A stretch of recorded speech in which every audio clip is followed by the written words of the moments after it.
Your show deals with the aging process. Are there topics that you were like, oh, I don't know, are we ready for this, or no? We had more of an issue with that stuff on NBC. The lesbian wedding was a big, big deal in the early 90s. I think the network was nervous, so they made us nervous. Yeah. We weren't scared. Right. We certainly don't have that issue now because, Netflix is so open to whatever. What is that? Well, according to the deal we hammered out with the lube, they're putting my art on the box. And I know what I want to paint. What? My vagina. The baby boomers, especially women, are the largest percentage of the population right now.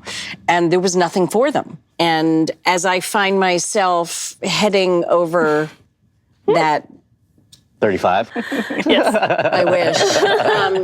I feel like where are the women going through things that are real and what is it to be that age and be alone? That was the goal and we couldn't have done it anywhere else. Certainly not a couple of years ago.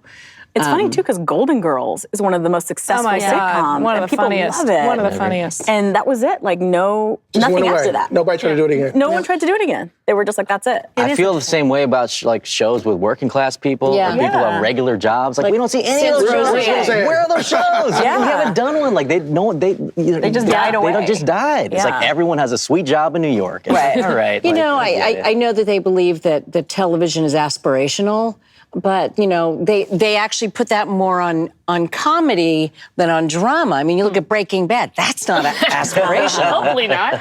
So I don't know why there aren't the same rules applied to comedies.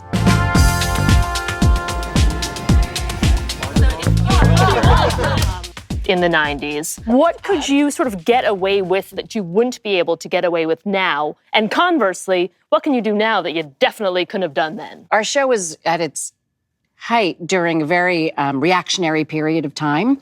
They had just done either the masturbation episode or the condom episode. We were doing an episode a year later about the two women fighting over the last condom in the box. In the bathroom, right? And they wouldn't let us take the condom out of the box, not even out of the wrapper, out of the box. Wow. So having done HBO and now doing Netflix, it's very liberating. On the other hand, the restrictions in a way give you a different kind of freedom. What was the rationale behind not being able to take it out of the box, though?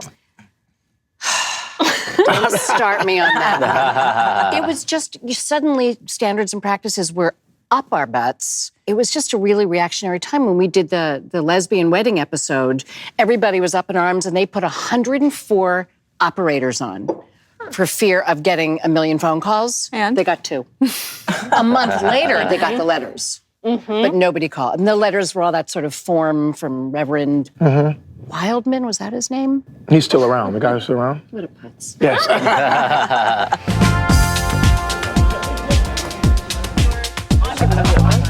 Were there points earlier in your careers where you felt either pigeonholed or you were acting so that you were not pigeonholed as writers? After Friends, all they wanted me to do was create another multi-camera show, and I felt like I've done that.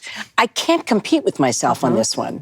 Right. So I've got to redefine. You dropped the mic on that. Yeah. Yeah. But people want you in a box. This is what you do. Here's your lane. Yeah, I didn't like that at all. And I did a documentary about, of course, Holocaust stuff. Or nationalness. Yes, absolutely. Like you want another obvious multicam? next step. Holocaust. Yeah. And I heard they made you put a laugh track on there. And it was like, no. It was just me laughing. It wasn't everybody. I will say Schwimmer was fantastic.